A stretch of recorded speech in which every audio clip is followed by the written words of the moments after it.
to the Tax Playbook. I'm Trenda Hackett, your Web CPA, with the Web CPA Virtual Tax Clinic, where I am coming on here weekly, sharing with you tips and strategies to win in your taxes. So today we're going to go to class on today. But before we start the class and before I share the topic of the class on today, I want you to like this video, subscribe to this channel. I want you to share this video. I want you to comment on this video. And again, don't forget to subscribe to this channel so you can be in the know of the great and awesome things that I'm sharing on these videos to help you win in your taxes and your finances. So today we're going to have a class where I am going to take you step by step to complete the public service student loan forgiveness form. As you know, on previous videos, I've been talking about how the Department of Education has taken the red tape off the Public Service Loan Forgiveness Program up until October 31st, 2022. So the deadline is fastly approaching, and I want to do anything I can to help you to get that information in because, as I told you in a previous video, you can't wait until the deadline because once you do your part, you have to send it in to your employer and they have to sign their part and get it back to you. So before we go to class, I want you to get relaxed. I want you to make sure that you have your internet because I'm going to take you through to download the form. And if you want to stop right now, or you can stop once we get into class and download the form, but I want you to download the form. You can go to www.studentaid.gov. And if you find the little search box, you can type in Public Service Student Loan Forgiveness Application. If you click that and you can click on that form, it's best if you print the form because in the class, I'm going to be taking you step by step in each section of that form to tell you what you need to put there. So let's go to class. All right. So as I said, what we're going to do here today, we're going to be completing and submitting. I'm going to walk you through completing and submitting the public service loan forgiveness or the temporary expanded public service loan forgiveness employer certification form. So if you see those acronyms, this form works for both of those. The temporary expanded, this is what my focus is because that is until October 31st, 2022. Remember, the deadline for this form is October 31st, 2022. It's not automatic. You must take action.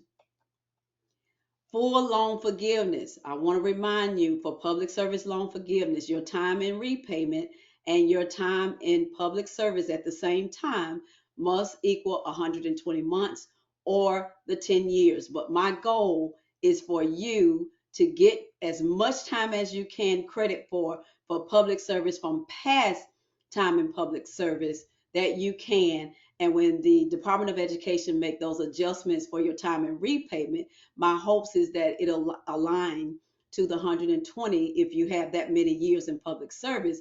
And if we don't get you the full forgiveness, you will be very, very close to it. So as I said before, this is where after I give you the instructions, you may want to pause the video and go and print the form out if you have not already done so. Because the way this class will work, I'm going to take you step by step to complete the form. And if you complete the form, print it out and complete it, then once you go online, you'll have the information to put in on the respective boxes online, and then you just can click the button and upload the form. First of all, there are two ways to complete the form. Number one, you can complete this form using the PSLF help tool. You may be wondering, how do we get to that? If you visit www.studentaid.gov, if you type in the search box PSLF help tool and you locate the tool and you just follow the prompts to complete and submit the form online. So this is, assuming that you have all the information on the actual paper form, it will make it easier to put this information into the tool if you already have it ready. So that's what we're going to do today. Or you can download and complete the form and then send it to, because either way, you're going to have to print the form because you're going to have to send it to your employer for them to sign and certify for your employment. So for this class, it is best if you download the form, get you a pen or a pencil, well, preferably a black pen. And as I'm taking you through step by step, you will fill that information out, and then you will get that form to your employer for them to certify. Now, if your writing is not the best, I would recommend that you complete the form online. The form is a fillable form. You can type it in. It's a fillable form. So here again, you may write the information on the form, but you may not want to send what you've written to your employer. Take that information and type it in on the form, or you may be good enough where you can type while I am walking you through. And once you type that, be sure to save that form. Then you can send that form to your employer to certify your employment. But like I said, I'm going to take you step by step. So if you want to get that form, you go to studentaid.gov, as I have here on the screen. In the search box, you want to type public service application for forgiveness. And at this time, if you need to, pause the video and download the form. Now, you've downloaded the form, and on this screen here, this is what the form looks like. It is a 6-page form, but you will only need to complete pages 1 and pages 2 and submit that. The other pages of the form are just informational. You don't have to turn those in. So this is the part where I'm going to walk you through step by step. So make sure you have your form that looks like this on the screen, and we're going to go to work and get started. Now, what information you need in order to complete this form? So by now you should have downloaded the form, but make sure you have the employer identification number for each of your employees. Some of you may have in the past more than one employee for public service. You will need to complete a form for each employer instead of employee. You would need to complete the form for each employer. So if you go back to my previous video where we had that challenge, we had a scenario where a person had 4 public service jobs. She worked with the state, the federal government, and the school system, and had her own 501c3. And in that instance, she had to complete 4 different forms. So just remember that.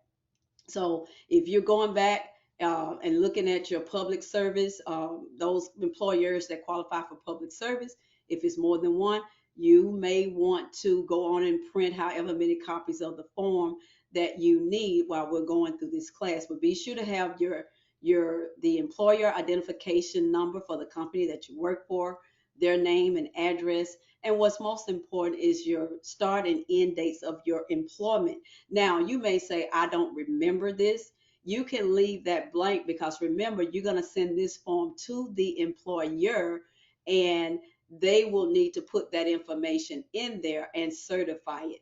And I made a note. If you see the note at the bottom, you can get all of this information, not the start and end dates, but you can get that employer identification number and the employer name and address from a Form W-2, either from a past tax return, or you can contact the job and maybe get a copy of your W-2, so you'll have that employer identification number.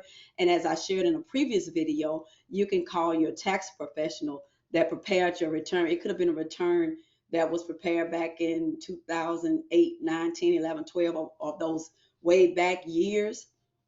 Some tax professionals are like me that, keep stuff for longer than the required 3 or 7 years. But just give it a try if you can't put your hands on it. And a lot of times, if you don't have all of the information, you can just send it to the employer. If you can contact that employer, if you're able to find their phone number and say, look, hey, I worked here. I don't know the starts and end date. Leave that blank, send it to them, and they will plug in that information. Your goal is to make sure you get this form in on time, fully completed. That means certified by your employer, signed by you on or before that October 31st deadline.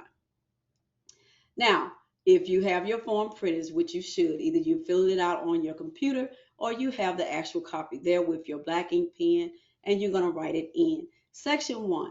This is your information. Your information. You are the borrower. This is your information. This information is self-explanatory, but if you pay attention on the screen here, complete this information even if it's already on file, but don't check the box. If you notice on that form, there's a box that says, because a lot of you already have your information, loan information, this information on file with the Department of Education or your student loan service provider. Now, I would say don't leave this box blank. Even if it's the same, if the information is the same and has not changed, complete the information in this section, but don't check the box. You will only check the box if the information that you're putting here is different from what the Department of Education or your student loan service provider have. So the key is knowing when to check the box. Again, this is a video. You can pause and go and rewind to make sure you get those instructions correctly, because you don't want to confuse whomever is reviewing this form. Now, I also made a note here. Be sure to include the contact phone and the email that you currently answer or that you currently check. Here again, if the email is different from what you have on file, then remember you're going to check that box, because you're going to say, hey, this information is, I want you to update it with this current information. So this section of the form, it gives you an opportunity to update your current information, and but most of all, do not leave it blank, even if the information has not changed. Make sure you put the phone that you're going to answer and put the email down that you're going to answer. Let's go to section 2. This is where we have the borrower requests, understandings, and certifications. If you see number 1 here, that you see a box, I want you to check the box. I believe I qualify for PSLF or TEPSLF right now. I believe I qualify right now. Don't check any other box, because checking this box, that's what they're going to look at. They're saying you believe you'll qualify right now, so you just check that box. Number 2, if this is a previous employer and you don't have their information, and you do not have the information, if you've done all that you can to locate it, if you've done all you can to locate the information, you still can't find it, as you see this box to say check if you don't have the information, the Department of Education will do that for you. But I want to look at number 3 here on the screen.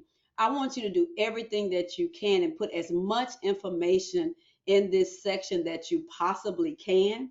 Do everything that you can to locate your previous employer, because you're going to have this information for your current employer. But check with your previous tax professional. Try to get copies of those W-2s. And if you can put that EIN in there and that employer name, here again, as much as you can fill out as possible, do that. But keep in mind that you're actually going to send this form to the employer, which either you can have this already filled out, or you can send it blank to the employer. They fill it out and they certify it. But as much as you can, give the employer that you're sending it to as much information as you can. And it may be a good practice, probably, if you say, I know where I work for, I maybe can get their phone number. You can call them and say, hey, I'm trying to fill out this form for public service loan forgiveness. I used to work there, and just give them a heads up that you're sending this form their way. Some of them may give you the information, or you just let them know I'm going to leave it blank, and you can fill that out for me. And remember, when you're certifying, you need to send them both pages, because they're going to need your information in order to find you in their system. And remember, on section 2, you must sign and date this form. You must sign and date this form. Section 3, items 1 through 8 are self-explanatory. You want to complete this with as much information as you have. That's your employer information. As much as I said before, Provide as much information as you can. If you cannot, then, here again, you will have called that employer. They can fill out that information. Item 9, check this box only if you work for the federal government or state government or any other as indicated in item 9. So if you check this box, if you check a box in item 9, then there's nothing else you have to complete in the other in this remainder of section 3. You can go right to section 4. Okay, so everybody won't be able to check that box. If you know you work for the federal government, check that box and you can head on over to check section 4. If you know that this job is that you work for the state government, check that box, head on over to section 4 and look at the others indicated. If you check this box, you don't have to complete the rest of the items 10 through 13. You can go to section 4. Now, if you do not check this box, if you can't check item 9, then you're going to go to item 10. Check this box if your employer is a tax exempt organization under 501c3. If they're a 501c3 organization, you may ask the question, how will you know? I talk about this in a previous video, but I'm not going to send you back to that video. But if you would visit www.irs.gov and you type in the search box, tax exempt organization search, if you have the name or the EIN, the employee identification number of that organization that you work for, you can put that information and you can search it, because the 501c3 is only given by the IRS. So if you put that EIN in there or the name and all that information that's on the screen, if it comes up, then that means you check that box for this employer. You would check box 10. What you're doing is saying that my employer that I work for is a 501c3 organization. However, let's go to item 11. So if box 9 or box 10 is not checked, okay? If box 9, this is really the only way you'll get to item 11, only if box 9 or 10, both are not checked. If 9 is checked, remember you're going on over to section 4. However, if item 10 is checked, you can go on over to section section 4. So let's look at item 11. And as I've been filling out these forms, the strategy with item 11 is, it's almost like I want to say it may be good if you didn't check box 9 or 10, skip item 11, go to 12 and 13. And if you don't check any of those boxes, then come back to item 11. So if you look here on the screen, item 11, if you ask yourself right now, is there a check in box 9 or box 10? If it is not, right now, I want you to skip item 11, because this means that the company you work for is not a federal or state government and they're not a 501c3 organization. So what I want you to do, if item 9 or 10 is not checked, skip item 11, and we're going to come in, and what I want you to do is come back to this box after completing item 12 and 13. So that brings us to item 12. Item 12, here again, read the information on the form. If this is a political organization, you do not qualify. If you check yes, then you can stop filling the form out, if that's the type of organization it is. But however, if you check no, then you want to go to item 13. Item 13. On item 13, you want to check the appropriate box that applies to the type of organization for the employer information that you have provided. And if none of these apply, and even if you're not sure, so you may say, I can't check a box on number 9, number 10, or number 13. I know for a fact number 12, this is not a political organization. If you can't check any of those, go back to 11 and check that box. Check the box. And what that is going to do, because keep in mind that the Department of Education or your loan service provider, they're going to verify the information. I don't want you to not send the form in.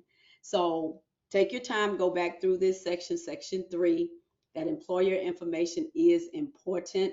If you can't put as much as you can, if you have the employer number, call them, say, hey, I'm getting ready to send this your way. I don't have all of this information.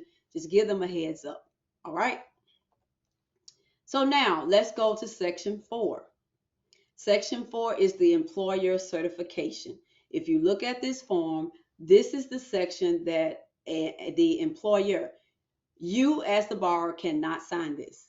This has to be the official signature of the employer, the organization or the company that you worked for. So it must be completed by the employer. The signature part, it must be completed by the employer, and the Department of Education is going to verify it. So here's some best practices. I would recommend you call the HR department of the employer and to find out where to send the form. Tell them what you're doing. And hear me, I said call the HR department. Some of you may have still be in touch with your previous supervisor where you previously worked. Think about it. That supervisor is not going to probably make your issue a priority for them because they'll probably have other priorities. The best thing to do is locate the HR department because that's who's going to research the information. That's who will know your start and end dates, and that's the official that will have to certify the form. So call that, make a call before you send the form. Find out where to send the form. If they want you to fax it, get the fax number. They may say you can email it. They may give you a place to upload it. But I would recommend to try to avoid getting an address to mail it because that will result in more delays. And the deadline to get it in is by October 31st, 2022.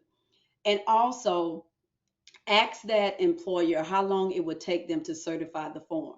That means to put their signature on there. That will give you an idea because here again, you got a deadline that you're up against. Also, when you have them on the phone, give them the information on how to get the form back to you. How to get, once you have certified, because they need to get it back to you. They cannot send the form where it needs to go. You have to do that. So give that employer the information on how to get the form back to you. Here again, preferably you want to be able to send that by fax or email, and you want them to be able to send it back to you either by email or by fax. Here again, try to avoid that the snail mail as much as possible. Now, if the organization is your own 501c3, or this could be another 501c3 organization that you work for, you can have someone from the board of director to certify your employment. For example, if this is your own 501c3 and you started this organization, here again, go back to the challenge video. You'll see that example. You may have started this organization and you've been working in this organization, even if you didn't get paid, you've been working. So, but the only thing you're trying to do is certify your start and end dates of your employment. And so in this case, if it's a 501c3 that you own and they don't have an HR department, you can have someone from your board of director to certify that employment. Even if you don't own the organization and you work for a 501c3 that doesn't have an HR department, they can have someone from the board of director to certify the employment. Section 5, as I told you before, you don't have to send this in. Section 5 is just instructions. Here's some things I want you to keep in mind. When you're completing this form, use dark ink. Use black ink. Use dark ink or type it in. Also, use only numbers for the date. For example, as you see here on the screen, if this form is being dated for October 1st, 2022, you're going to put 10/01, 2022. Do not use October. Don't spell it out. Don't do the date like that. October 1st, 20. Don't spell it out. Use only numbers. And if you see here on the screen, return this form to the location specified in section 7 that we'll get here in a minute. And I want you to note that you can upload this form through your loan service provider, or you can go directly to, as you see in section 7, Mohila, because that's who will need to be your service provider. as you'll change that if it's not already to that new loan service provider. Now, let's go. We're going to skip over to section 7. Here again, you don't have to turn this in. This is just information. You may be asking, how do I get this form to them? Remember, your employer, the organization that you work for, they cannot send it. You have to have the form signed by at this point, you have to have that form signed by yourself, signed and dated by you, and the information in section 4 completed by an official at your company that you worked for before you can send it in. Do not send the form in, without that information. Now, in some instances, as you see on that form, if you check that box to say, you know what, this company is closed, I can't find it, I can't get nobody to certify it, you got to make sure you check that box that I talked about in that previous section, because that's going to let the Department of Education know that they need to do some more work. But you can't just send that section in blank, because you have to know, like, at least maybe the name of the company that you work for. So even if you check that box to say, hey, I can't locate them, but here's their name, here's their address, I don't have the EIN number, but here's the dates that I think I may have worked for them for. Give them enough information to go and do the research. Now, so where to send the completed form? Here again, you can mail it to the U.S. Department of Education. Now, if you're not computer savvy, you say, I don't want to deal with the computer. If you say, I don't have a fax and you just have to mail it, I don't mind you using the mail here, but here's the thing. Make sure you mail this form to the Department of Education certified with a return receipt, because you need to have proof of a date that you got it in on or before October 31st. So don't mail this form in the regular mail. Mail it certified with return receipt. Now, you may say, well, I got the completed form here, I'd rather fax it in. The fax number is there. Here again, make sure you keep your fax timestamp as a part of your record. So if they come back and say, hey, we didn't get this form until after, or we didn't get it at all, make sure you have your fax stamp to prove that, because that's your record to make sure you got it within that time frame. Or you can upload it to mohila.com. If you look in the instructions on the form, you can go to this location on their website. And now that's if Mohila is already your service provider. If Mohila is already your service provider, and my understanding, even if they're not your service provider, remember, as you're filling out this form, when you're signing this form, remember what you're signing. You're saying, I'm agreeing that Mohila will now be my service provider, even if they're not. So one of these requirements is that you have to change your service provider to Mohila. So you got several ways you can send that. Now, I did want to go back to section 6, 8, and 9. These are all informational sections. Section 6 has definitions. So let's say you say, okay, I don't understand what they're saying about the military. They say, what do they mean about a school-based service? Or, these are just some definitions of some terminology that you may have to deal with in sections 2 and 3 of the form. So this is just a reference sections you can go back to know what those definitions are. Section 8 is information about how this program works. And the key thing you want to understand that in order to get that full forgiveness, you have to have time in repayment and time in public service aligning at the same time of 120 months, or that 10 years. Section 9 is just some important and required notifications that you normally see this on any federal government form. Now, let's wrap this up. Now, one of the things, first of all, you understand that this type of forgiveness is only if your loans are direct loans. So before you even start doing anything, you need to make sure that all of your loans go to your loan service provider, log into your student loans account, even with your loan service provider, or you can go to studentaid.gov. If you don't know your provider, you can get your service provider there, but you can also get information on your loans at studentaid.gov, but you got to make sure you have that username and password. You go in there, look at your loan types. If they're not all direct loans, you got to do something before you can even complete the form. You need to go and consolidate those loans. You can consolidate those loans through your service provider, or you can consolidate them right there on studentaid.gov. You find the tab to consolidate your loans.